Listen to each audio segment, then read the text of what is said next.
Hello, and welcome to an all new episode of the Transfix Take Podcast, where each week we deliver news, insights, and trends for shippers and carriers. If you can already believe it, it is the week of May 1st. I'm Jenny Ruiz and joined by our market expert, of course, Justin Mays. Mays, how you doing? I'm doing great, rolling out of April. They say April showers bring May volatility. So Oh, um, was we're not set. expecting that one. Yeah, I thought you were going to say flowers, but we'll go with volatility. It's true. We're at that weird end of the month, beginning of the month, in between this week. But over the last 7 days, we've seen sort of an overall decline, albeit slim, for the national average rate per mile. So, Maze, where are we sitting with that rate across the country and with tender rejections? We're just 2 weeks away from DOT week. Yeah, no, you're exactly right. We're seeing a similar trend to what we saw last year. Rates have fallen more prominently in the last, I'd say, 5 to 7 days than we saw most of April. We're sitting right around $1.58 line haul rate per mile. When you look at tender rejections, they remain pretty consistent throughout most of April, and we'll get into that later. But over the last 5 days, they've kind of fallen pretty steep, but it's mainly driven by the West Coast, sitting right below 3% right now. But as you called out, over the next 2 weeks, things are going to start changing over the next 2 to 4 weeks. Yeah, we're going to see a lot of, as you said, volatility for the month of May. And that said, you know what it's time for? The regional breakdown. So let's start with the Midwest. We're seeing a lot of decreases across all lengths of haul. It should be no surprise that this region saw a near 8% decrease over the past 60 days. Lexington, Kentucky was a breakout region with rates going up just about 1%. But what should we expect here this week? We're going to continue to see rates fall going into April, especially in the Midwest and its neighboring region, the Northeast. But especially in the Midwest, freight going down to the Southeast, freight going out back to the West Coast is going to be highly favorable for carriers. They're going to be taking it for lower rates, but demanding higher rates leaving those regions they head into. Freight staying within the Midwest is going to continue to be pretty stagnant as carriers are really generally looking to leave that region right now. Yeah.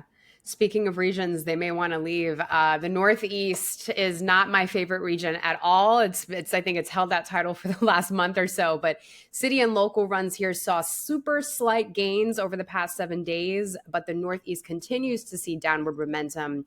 And is another region where just over the last 60 days saw a near 9% decrease. I feel like we've already got the story, but what's going on in the Northeast? Yeah, you're right. It's very similar to the Midwest. They trend along seasonally together, but there's a lot more freight that originates out of the Northeast going down to the Southeast and coastal, just getting them close to the Southeast. Sure. That is where you're seeing rates rapidly decrease, along with going back to the West Coast. But as you call out, freight staying within the Northeast, city and local runs basically staying stagnant, seeing some increases in the larger markets, but overall, it's been a continued downward trend, and it's going to stay that way. All right. Now, over in the coastal regions, rates decreased just a bit over the past 7 days, but there was some slight tightness. So tell us what's going on in the coastal region. Yeah, it's kind of a battle of two regions. A lot of the freight in coastal goes either up to the Northeast or down to the Southeast, or, some of it goes to the Midwest. But, the metro areas in the Southeast and Northeast is where it's really supplying. So the freight going down to the Southeast, moving very much in shippers' favor. But, as we just called out, the Northeast is not the best place to be ending up. Yeah. So that freight is driving up costs, kind of keeping it pretty stagnant, so to say. But I think we're going to start seeing this experience less downward pressure than upward pressure in the next 2 weeks. Okay, region to watch then. Now going over this now is my favorite region. Rates continue to go up in the West Coast by about 0.46% as seasonality continues to heat up markets in California and Arizona. And interestingly enough, Arizona and their predominant crop lettuce, which I had no idea, saw some fluctuations. So what can we continue to see here? We're going to continue to see seasonality spike out. Yeah. Produce coming from Mexico or just Southern California and states like Arizona, we're going to keep the markets in the southern part of the West Coast continuing to tighten up in the favor of carriers. It's not going to really matter where their freight's going. It's just higher demand. And, we used to talk about how the West Coast was just sitting in a constant decline for over 2 months. And, well, now it's starting to reverse with that seasonality. I was hoping that it would, and we'll get into the predictions in just a bit. But on to the South, which this region has seen a 1.32% increase in a 60-day delta. Rates this week fell closer to 1%, but some of the breakout markets included Austin, El Paso, and Little Rock. What can we expect to see over the next few days in this region? It's going to stay pretty consistent to where it is now. It's going to start being pretty stagnant. The higher volume markets like Dallas, Fort Worth, and Houston aren't seeing capacity issues. So there's no fear that capacity is going to tighten in the South. If anything, we're going to see a pretty slim decline in the coming week and a half. Okay. And then, of course, closing out with the South, this region is certainly one that has seen a lot of gains, lots of red here. You'll see in the charts next to us. Rates increased overall in this region by almost 1%. And of course, the Miami market is looking like the hottest region. So tell us more about what we should expect in the next few days. Oh, yeah. I mean, we're definitely starting to, just similar to the West Coast, definitely starting to see seasonality poke out. The Miami market is heating up. There's no doubt about that. But it's also starting to leak into the Lakeland, the Jacksonville market, and even parts of Georgia like Atlanta that also experienced an increase. And that's, one of the largest markets by volume in the U.S. Yeah. It doesn't really matter where the freight's going. The rates are going to be higher. This trend's going to continue, but that's where, shippers and carriers have to focus on that freight destined to markets like Miami and make sure they're getting the right rate, because the rates leaving there are going to continue to climb higher, and that pace of increase is only going to continue to gain momentum. Carriers, you've heard it here. The West Coast, Southeast, those are your biggest opportunities to get some gains through May, especially as we get into DOT week. We are now at the portion where we are looking at our crystal ball. So, Maze, let's go through some of the predictions we made for the month of April and see where we netted out.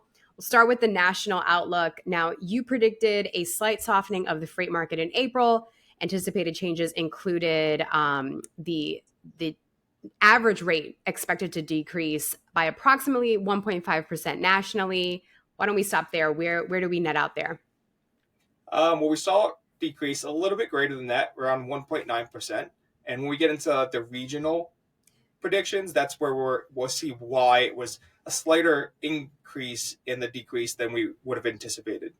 All right. And then with tender rejections, you predicted to remain relatively flat, ranging between anywhere from 3.25% to 3.75%. What happened there? Yeah, we saw tender rejections sit in that bucket for the mass majority of the month until the last 5 days, where we saw tender rejections, like I mentioned earlier, fall pretty much off a cliff. They're back below 3%, where they have been in a while. It's primarily driven by tender rejections in the West Coast, though. All right. And now getting into those regions, you specifically called out the Midwest and the Northeast, which was likely to see significant downward pressure on rates, calling out an up to 4% decrease in the second half of the month. Were we right? Were we wrong? And we hit this one right on the head. Both of those regions saw right around a 4% decrease over the last 30 days from the beginning of the month. Okay. So pretty confident there. And that's, we anticipated that, and that we're going to continue to see that over the next week and a half. And now this one, Southeast and West Coast, we expected to see an average rate increase of about 2%. Where do we net out there? So this is the one where we're slightly off, which dragged down the national decrease a little bit greater, because we thought it was going to be around 2%. It was just around 1.5%. Okay. So that drove down the decrease nationally a little bit greater than we would have anticipated. But we're starting now to really start seeing those two regions heat up. Oh, yeah. Just maybe a couple of days later than we originally would have anticipated. All right. I think we netted out with a pretty good April, with the exception of a little bit of fluctuation there. But, while we kick off the month of May, I think it's time to make some new predictions. So I ask you, sir, what should we expect this month? So like I called out in the beginning, it's definitely a month of volatility, especially now that the DOT Blitz week sits in the month of May, followed by Memorial Day weekend. We're going to see a reverse in the markets. Most likely, we're going to probably see about a 2.5% to 3% increase through the month at a national level. But it's going to really depend on how much rates continue to fall over the next 10 days, because we are seeing a similar trend to what we saw last year, where rates fell the first 10 days of May.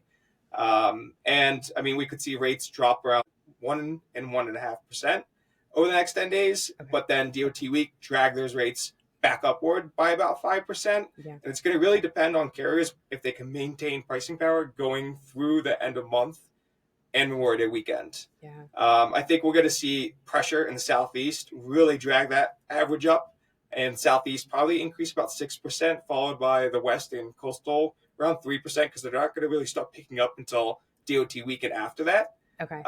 For the Midwest and Northeast, the markets that have continued their downward pressure, that's not going to change in the next 2 weeks, but DOT week would definitely change that. Okay. And I think we're going to see those basically end the month flat. They're going to see a decrease, but then some upward momentum caused by some volatility in DOT week, but end the month right around a flat rate. I love to see volatility, even though I know it gets a little crazy. It probably is some of the more exciting months that we have up ahead.